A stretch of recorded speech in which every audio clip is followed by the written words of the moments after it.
আল্লাহ আমার রব, এই রবি আমার সব। দামে দামে তুন মনে তারি অনুভব। তোমার দুনিয়াতে আমি যেদিকে তাকাই, অথই নিয়ামতে ডুবে আছি সবাই। পাক পাখালির গানে শুনি তসবি কলো রব, তসবি কলো রব। আল্লাহ আমার রব, এই রবি আমার সব। আসসালামু আলাইকুম, আলহামদুলিল্লাহ, আসসালাতু ওয়াসসালাম আলা রাসূলিল্লাহ। প্রিয় দর্শক, আপনারা যারা দেশে আছেন প্রবাসে, সবাইকে জানাই অনেক অনেক প্রীতি ও শুভেচ্ছা। শুরু হলো এনটিভি আয়োজিত এবং লাভ হলো নিবেদিত অনুষ্ঠান আপনার জিজ্ঞাসা। আপনাদের সাথে আছি আমি জয়নুল আবেদিন আজাদ, আর আপনাদের মনে জাগা প্রশ্নের জিজ্ঞাসার জবাব দিচ্ছেন বিশিষ্ট আলেম ডক্টর মোহাম্মদ সাইফুল্লাহ। আসসালামু আলাইকুম ওয়া রাহমাতুল্লাহি ওয়া বারাকাতুহু। প্রিয় দর্শক, চলুন তাহলে জিজ্ঞাসার জগতে। শুরুতে একটি ইমেল পাঠিয়েছেন কুইন কানিজ। লিখেছেন, মেয়েরা যে চুল ফুলিয়ে হেয়ার স্টাইল করে তাতে কি কাফেরদের সাদৃশ্য গ্রহণ করা হয়? যেমন মাথার সব চুল একেবারে হালকাভাবে ফুলায়, তারপরে নিচু করে খোপা করে। আসলে স্টাইল যেটা উল্লেখ করেছেন, স্টাইলটি কোনোভাবেই মানে ইসলামী কালচার থেকে আসেনি, এ কথা নিঃসন্দেহে বলা যেতে পারে। প্রথম কথা হচ্ছে, আপনি যে হেয়ার স্টাইলের কথা বলেছেন, চুলকে ফুলিয়ে যেভাবে করা হয় তাকে, এটা ইসলামিক কালচার থেকে আসেনি। আর দ্বিতীয় নম্বর যে বিষয়টি, সেটা হলো এখানে এক প্রকারের সাদৃশ্য রয়েছে ইসলামের নিষিদ্ধ কাজের সাথে, যেটি নবী সাল্লাল্লাহু আলাইহি ওয়াসাল্লাম অপছন্দ করেছেন চুলের ক্ষেত্রে। নবী সাল্লাল্লাহু আলাইহি ওয়াসাল্লাম চুলের একটা স্টাইলকে রাসূলুল্লাহ সাল্লাল্লাহু আলাইহি ওয়াসাল্লাম সহিহ হাদিস দ্বারা প্রমাণিত হয়েছে, তিনি নিষেধ করেছেন। নাহানিল কাজা, কাজা থেকে রাসূলুল্লাহ সাল্লাল্লাহু আলাইহি ওয়াসাল্লাম নিষেধ করেছেন। কাজা হচ্ছে মানে চুলের মানে চতুর্দিক থেকে ছোট করে কেটে মাঝখানে চিকটাকে উঁচা করে রাখা, উটের কুজোর মতো অনেকটা এই ধরনের করা। এটাকে নবী সাল্লাল্লাহু আলাইহি ওয়াসাল্লাম এমনি অপছন্দ করেছেন। সুতরাং বুঝে যাচ্ছে যে এটা মানে ওই নিষিদ্ধ কাজের সাথে অনেকটা সাদৃশ্যপূর্ণ। তাই এই কাজটি যেমনিভাবে পুরুষদের জন্য বৈধ নয়, নারীরাও এই ধরনের কাজ করা উচিত নয়, এ ধরনের কাজ করা উচিত নয়। বাকি এর মধ্যে রয়ে গেছে অতিরিক্ত যে বিষয়টি, সেটা হচ্ছে এর মধ্যে একটা মানে প্রতারণামূলক একটা অবস্থা রয়ে গেছে। চুলের মধ্যে একটা ভিন্ন একটা স্টাইল করে প্রতারণার মানে বোঝানো হয় তাকে, যে মনে হয় যা নয় তা, যা যে চুলটা মানে মনে হচ্ছে যেন অনেক বড়, অনেক চুল, মানে এটা বোঝানোর জন্য এই কাজটি করা হয় থাকে। বাকি এ কথা আমাদেরকে প্রমাণ করতে হবে, যেটা সেটা হচ্ছে এই আদৌ কি এটা কাফেরদের থেকে স্টাইল আমদানি করা হয়েছে ইসলামের মধ্যে। আমরা দেখব যে স্টাইলগুলো আসলেই প্রথমে মুসলমানরা আবিষ্কার করেনি, বেশিরভাগই বাহির থেকে এসেছে। কিন্তু কোথাও কোনো কাফের করেছে বা কারো কাছে দেখেছে, কারণ এই স্টাইলগুলো এখন বর্তমানে হচ্ছে কি, এটা মডেল করা হয় থাকে বিভিন্ন ধরনের, কোনো ধর্ম থেকে আসে না, বিভিন্ন ধরনের মানুষের নিজস্ব স্টাইল থেকে পরবর্তীতে এটা মানুষের অভিপ্রায় ভাইরাল হয়, মানুষের কাছে এই ধরনের ভাইরাল হয়ে থাকে। তাই উচিত হচ্ছে এই ধরনের স্টাইল থেকে নিজেদেরকে বিরত রাখা। যদি আমরা যেহেতু আমাদের একটা স্বাতন্ত্র অবস্থান আছে, আমরা যাতে করে আমাদের স্বতন্ত্রতা, ইসলামের যে সক্রিয়তা আছে সেটাকে বজায় রাখতে পারি, মুসলিম হিসেবে সে পরিচিতি থাকে। আমরা তো কৃত্রিমতা পছন্দ করব না, কৃত্রিম তো যেখানে সেখানে তো স্বাভাবিকতা থাকে না, স্বাভাবিক অবস্থা থাকবে না। জি, আমরা জানলাম। প্রিয় দর্শক, আমাদের হাতে আরও একটি ইমেল পাঠিয়েছেন আমজাদ হোসেন। আগের ইমেল আপনার আরেকটি প্রশ্ন রয়ে গিয়েছিল। আপনি লিখেছেন, আমাদের দেশে শিশুদের 5-6 মাস বয়সে মসজিদের ইমাম দিয়ে বা সমাজের কোনো বিশেষ ব্যক্তিকে দিয়ে মিষ্টি মুখ করানো হয়। ইসলামে এটার হুকুম কি, বা এটা কি শরীয়ত সম্মত? না, 5-6 মাসে মিষ্টি দিয়ে যে মানে কাজটি করা হয় তাকে, এর কোনো ভিত্তি আছে বলে আমার জানা নেই। প্রথম কথা হচ্ছে, নবী সাল্লাল্লাহু আলাইহি ওয়াসাল্লাম থেকে একটি বিষয় প্রমাণিত হয়েছে, সেটা হচ্ছে নবজাতক যখন জন্মগ্রহণ করে থাকে তখন নবী সাল্লাল্লাহু আলাইহি ওয়াসাল্লাম বিধান হচ্ছে তাকে যত দ্রুত সম্ভব নবী সাল্লাল্লাহু আলাইহি ওয়াসাল্লাম তার নামকরণ, তার আকিকা করা, এবং তার সাথে নবী সাল্লাল্লাহু আলাইহি ওয়াসাল্লামের কাছে যখন নিয়ে আসা হতো, নবী সাল্লাল্লাহু আলাইহি ওয়াসাল্লাম একটা খেজুর নবী সাল্লাল্লাহু আলাইহি ওয়াসাল্লাম নিজে চিবিয়ে একেবারে নরম করে তার মুখের মধ্যে, ঠোঁটের মধ্যে নবী সাল্লাল্লাহু আলাইহি ওয়াসাল্লাম এটা লাগিয়ে দিতেন, যাতে করে এই মিষ্টিটুকু যেত। এটাকে তাহনিক বলা হয় থাকে। এই তাহনিক সুন্নাহ, এই তাহনিকটুকু সুন্নাহ। বাকি এই কাজটি নবী সাল্লাল্লাহু আলাইহি ওয়াসাল্লাম করতেন, নবী সাল্লাল্লাহু আলাইহি ওয়াসাল্লামের জন্য এটাকে খাস ছিল, নাকি আসলে এটা যে কোনো ব্যক্তি করতে পারবে, যে কোনো ব্যক্তির জন্য এটা কমন, এ নিয়ে আলেমদের মধ্যে দ্বিমত রয়েছে। একদল ওলামায়ে কেরাম বলেছেন এটা যেহেতু নবী সাল্লাল্লাহু আলাইহি ওয়াসাল্লাম করতেন, নবী সাল্লাল্লাহু আলাইহি ওয়াসাল্লামের জন্য খাস ছিল, কারণ এটা পরবর্তী সময় প্রমাণিত হয়নি যে নবী সাল্লাল্লাহু আলাইহি ওয়াসাল্লাম মৃত্যুর পরে আবু বকর, ওমর অথবা উসমান ইবনে আফফান অথবা অন্যান্য সাহাবীদের কাছে মানে এভাবে লোকেরা এনেছেন বা তা তাহনিক করেছেন, এটা ব্যাপকভাবে প্রমাণিত হয়নি। এই জন্য তারা বলেছেন যে না, এই আমলটুকু নবী সাল্লাল্লাহু আলাইহি ওয়াসাল্লামের সাথে খাস। যেহেতু নবী সাল্লাল্লাহু আলাইহি ওয়াসাল্লামের থুতু এটা তাবাররুক করা জায়েজ, বরকত মনে করা জায়েজ, সাহাবায়ে কেরামগণ এগুলোকে বরকত মনে করতেন, এটা বিশেষ অবস্থা, এটার বিশেষত্ব রয়েছে। ফলে আনাস ইবনে মালিক রাদিয়াল্লাহু আনহু বলেছেন যে তার মা উম্মে সুলাইম রাদিয়াল্লাহু তাআলা আনহা তাকে রাসূলুল্লাহ সাল্লাল্লাহু আলাইহি ওয়াসাল্লামের কাছে নিয়ে এসেছেন এবং এই ধরনের তাহনিক করেছেন, এটা প্রমাণিত হয়েছে। যদি নবী সাল্লাল্লাহু আলাইহি ওয়াসাল্লামের জন্য খাস হয় তাহলে কোনো সমস্যা নেই, তাহলে এটা পরবর্তীতে সুন্নাহ সাব্যস্ত হবে না। বাকি জুমহুর উলামায়ে কেরাম বলেছেন, এটা বেশিরভাগ উলামায়ে কেরাম বক্তব্য, এই তাহনিকটা সুন্নাহ, এই তাহনিকটা সুন্নাহ, এটা মানে অন্য কেউ করতে পারবে। সেই ক্ষেত্রে কে এই তাহনিকটা করবে এই বিষয় নিয়ে আলেমদের মধ্যে দ্বিমত হয়েছে। শেখ আব্দুল আজিজ আব্দুল্লাহ বিন বাজ রাহমাতুল্লাহ আলাইহি তাহনিকটাকে সুন্নাহ মনে করেছেন, কমন। আবার এর বিপক্ষে এগনিস্টে শেখ মোহাম্মদ ইবনে সালেহ আল উসাইমিন রাহিমাহুল্লাহ তার ফতোয়ার মধ্যে উল্লেখ করেছেন, তিনি বলেছেন যে এই তাহনিক নবী সাল্লাল্লাহু আলাইহি ওয়াসাল্লামের সাথে খাস, এটা কমন নয়, এটা সকলের জন্য প্রযোজ্য নয়। শেখ আব্দুল আজিজ আব্দুল্লাহ বিন বাজ রাহিমাহুল্লাহ তাআলা সৌদি আরবের গ্র্যান্ড মুফতি ছিলেন, আমরা জানি, এই যুগের অন্যতম মুজতাহিদের মধ্যে একজন। শেখ রাহিমাহুল্লাহ তাআলা তিনি বলেছেন যে এই তাহনিক শুধুমাত্র তার পিতামাতাই করবে, এবং যদি তারা এমন কোনো ব্যক্তি পায় যে যাকে মনে করে যে অত্যন্ত নির্ভরযোগ্য সালেহ, তার মাধ্যমে করাতে পারেন, কিন্তু পিতামাতা করাটা হচ্ছে হক, পিতামাতাই করাবে। এটা একেবারে ইজতিহাদি মাসালা, মানে ইজতিহাদি বলতে আমি বোঝাচ্ছি যে এখানে সুস্পষ্ট নস দলিল নেই, খুব খেয়াল করতে হবে, মানে এটা খুব ইম্পর্টেন্ট পয়েন্ট। সেটা হলো যে ইজতিহাদি মাসালা যখন আমরা বলবো, এটার উদ্দেশ্য হচ্ছে স্পষ্ট নস, রাসূলুল্লাহ সাল্লাল্লাহু আলাইহি ওয়াসাল্লাম থেকে বক্তব্য নেই, টেক্সট নেই। আর যারা বলেছেন যে এইটা কমন, এই বক্তব্যকে ইমাম নবী রাহিমাহুল্লাহ তাআলা মজমুতে উল্লেখ করেছেন, এবং এটা শাফিদের বক্তব্য উল্লেখ করেছেন, হাম্বলীদের বক্তব্য উল্লেখ করেছেন এই মাসআলার মধ্যে, এবং তারা বলেছেন যে এটি কমন। এই ক্ষেত্রে শুধুমাত্র যদি কোনো ব্যক্তি আহলুত তাকওয়া ওয়াস সালাহ, সত্যিকার তাকওয়া এবং পরিশুদ্ধির মানে উত্তীর্ণ হতে পেরেছে এমন কোনো ব্যক্তি পায়, তাহলে সে ব্যক্তির মাধ্যমে এই ধরনের তাহনিক করা যেতে পারে, এই ব্যক্তির মাধ্যমে এই ধরনের তাহনিক করা যেতে পারে। সেক্ষেত্রে তিনি একটু তাহনিক করবেন, একটু জাস্ট মুখে মানে খেজুর দিয়ে তাহনিক করবেন, মুখে মিষ্টি মিষ্টি একটু ভাব হয়ে থাকে, কারণ খেজুরের মধ্যেও একটা বরকত রয়েছে, নবী সাল্লাল্লাহু আলাইহি ওয়াসাল্লাম হাদিস দ্বারা প্রমাণিত হয়েছে। তারপরে আবার এই তাহনিকটাকেও যেহেতু নবী সাল্লাল্লাহু আলাইহি ওয়াসাল্লামের আমল দ্বারা প্রমাণিত হয়েছে, যদি কমন সুন্নত মনে করা হয়ে থাকে তাহলে এর মধ্যেও বরকত রয়েছে।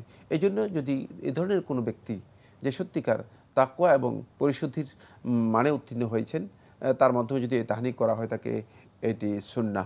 যারা বলেছেন তাহনিক কমন বিষয় রয়েছে, কিন্তু আমার কাছে এই বিষয়টি মানে দীর্ঘ গবেষণা করার পরে আমার কাছে এটা প্রতীয়মান হয়েছে যে নবী সাল্লাল্লাহু আলাইহি ওয়াসাল্লামের আমল এবং পরবর্তী সময়ে সাহাবীদের আমলকে যখন আমি পর্যালোচনা করেছি, মানে আমি দ্বিতীয় বক্তব্যটা এটা বলেছি যে জুমহুর উলামায়ে কেরামের বক্তব্য, অধিকাংশ উলামায়ে কেরামের বক্তব্য, কিন্তু তারপরেও আমার কাছে এই বিষয়টি নিয়ে আমি দীর্ঘ গবেষণা করার পরে আমার কাছে স্পষ্ট হয়েছে যে বিষয়টি, সেটা হচ্ছে নবী সাল্লাল্লাহু আলাইহি ওয়াসাল্লামের পরবর্তী সময়ে আসলে সাহাবায়ে কেরামদের কাছ থেকে এটি কমন ব্যাপকভাবে এটি প্রমাণিত হয়নি, তাহনিকটি প্রমাণিত হয়নি। সুতরাং এখানেই মনে হচ্ছে যেন এই বিষয়টি নবী সাল্লাল্লাহু আলাইহি ওয়াসাল্লামের সাথে খাস, কিন্তু তারপরেও যদি কেউ তাহনিক করেন তিনি করতে পারেন, তবে নবী সাল্লাল্লাহু আলাইহি ওয়াসাল্লাম এই তাহনিকটুকু মিষ্টি খাওয়ানোর মাধ্যমে হয়নি। কারণ এই যে মিষ্টি যেটা আপনি বলছেন, আমাদের দেশে যে মিষ্টি তৈরি করা হয় থাকে মানে সুগার দিয়ে এবং যে আকৃতিতে, এখানে মিষ্টি একটা স্বাস্থ্যকর নয়, বিশেষ করে এমনি বড়দের জন্য স্বাস্থ্যকর নয়, শিশুদের ক্ষেত্রে তো কতটুকু স্বাস্থ্যকর হবে সেটা বিবেচনার দাবি রাখে। দুটি মতের যদি একটি মত মেনেও নেওয়া হয় যে তাহনিক করা যাবে, সেটা বাবা মা করে উত্তম, অথবা তেমন তাকওয়া সম্পন্ন কিছু। আর তাহনিক বলতে তো খেজুর খাইয়ে দেয় না, খেজুর চিবিয়ে ঠোঁটে একটু স্পর্শ করে দেবেন। এই বিষয়টা আমাদের উপলব্ধি করতে হবে। আল্লাহ আমার রব, এই রবই আমার সব, আল্লাহ আমার রব, এই রবি আমার সব। আমাদের হাতে একটি ইমেল, এটি পাঠানো হয়েছে সাভার, ঢাকা থেকে। এক ভাই নাম প্রকাশে অনিচ্ছুক লিখেছেন, আলহামদুলিল্লাহ, আমি 5 ওয়াক্ত সালাত জামাতের সাথে আদায় করি, কিন্তু এই সালাত যদি কবুল না হয় তাহলে কি পরকালে আমাকে শাস্তি পেতে হবে? মানে শুধু সালাত মানে আদায় করলে চলবে না, সালাত যে কবুল হয় এই জন্য আপনাকে চেষ্টা করতে হবে। সালাত এর সমস্ত বিধিবিধানগুলো, ফরজ এবং ওয়াজিবাতগুলো যেগুলো অপরিহার্য পালন করতে হবে, সেগুলো পালন করেই সালাতটা আদায় করবেন। এখন যদি আপনি বলেন যে আমি সালাত আদায় করেছি, উজু করিনি, তাহলে এই সালাত আদায় করে নিশ্চিত আপনি কবুল হবে না, মানে এই সালাত তো আল্লাহ তাআলার কাছে কবুল হবে না। এই জন্য সালাতের যদি এমন কোনো লঙ্ঘনযোগ্য কাজ করে থাকেন, যেমন সালাত আদায় করেছেন আপনি, দেখা যায় আপনার কাপড় পবিত্র নয়, সালাত আদায় করেছেন আপনি হারাম খেয়েছেন, তাহলে কীভাবে কবুল হবে? তাহলে অবশ্যই এর জন্য আপনি শাস্তিপ্রাপ্ত হবেন।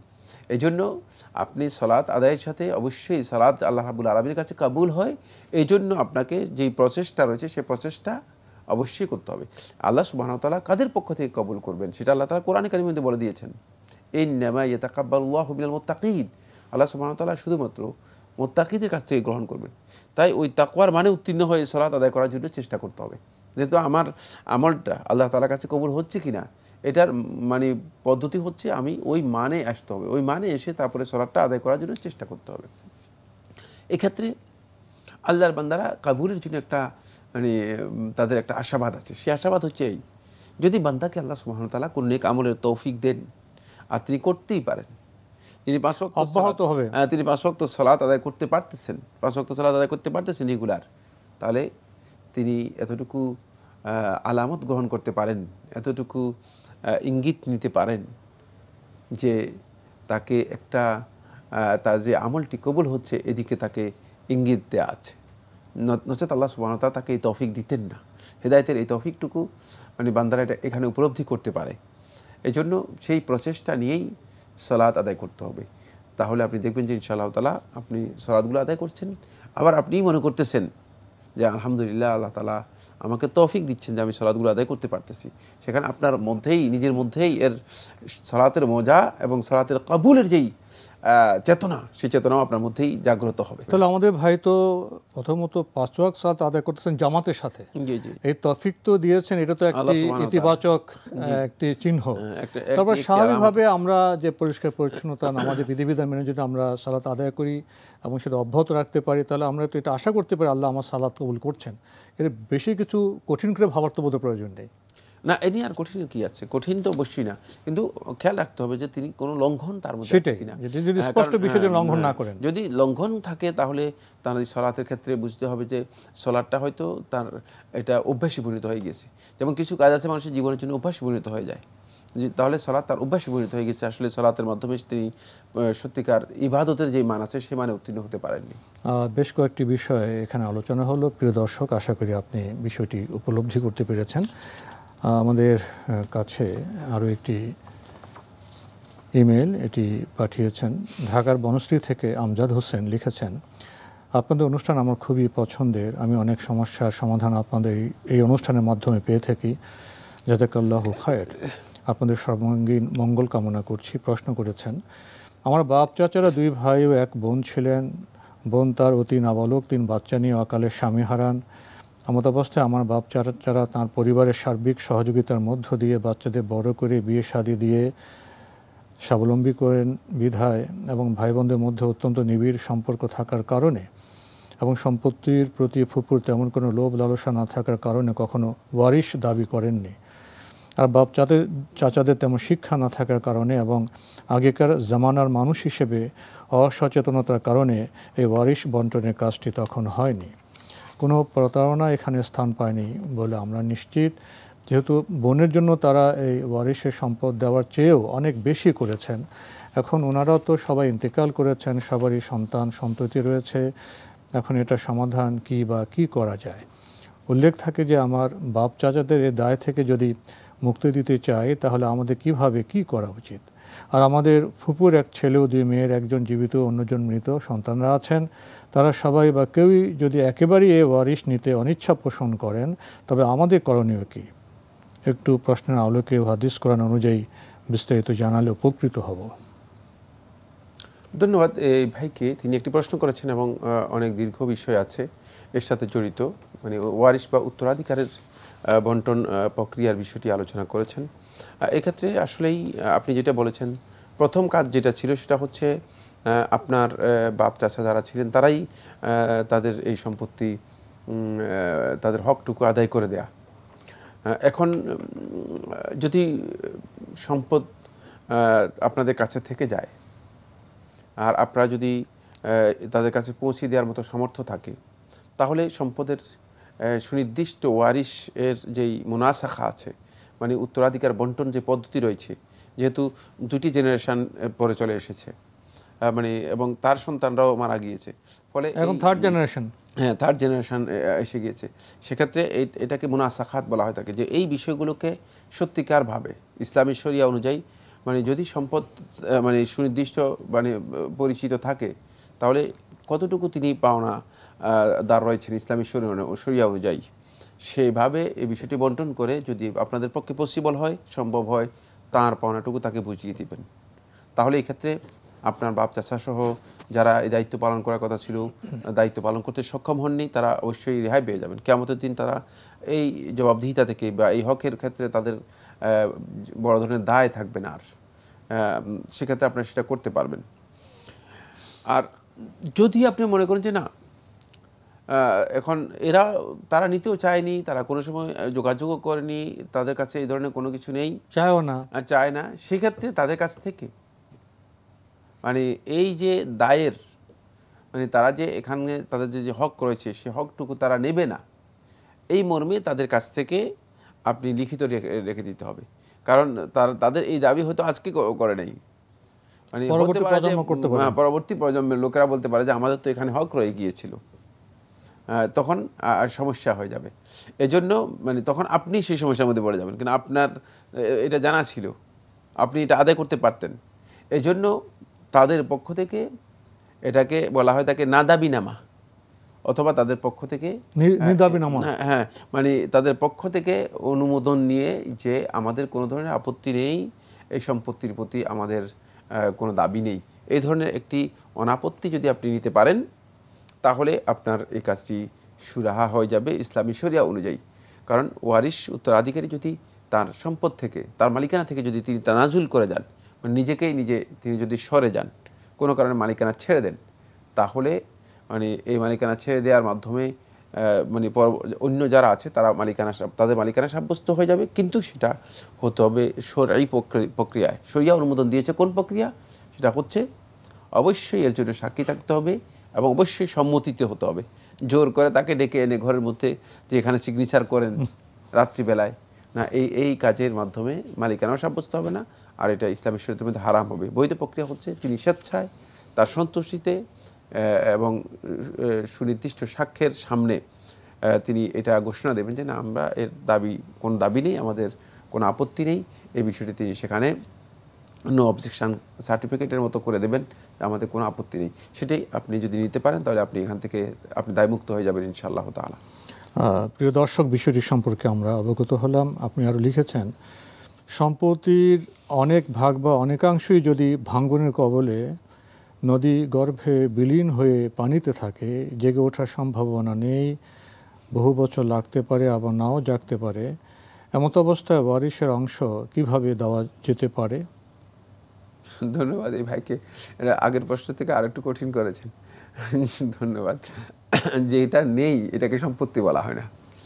পানি যেটা দৃশ্যমান নয়, যে দেখা যায় না, নদীগর্ভে বিলীন হয়ে গেছে না, যেমন আপনার এই যে পাখি আকাশের মধ্যে উঠতেছে, যে এগুলো সবগুলো আপনি সম্পত্তি হিসেবে ধরবেন নাকি? প্রশ্নই আসে না। যেটা আপনার নদীগর্ভে বিলীন হয়ে গিয়েছে, নাই, এগুলো সম্পত্তি নয়।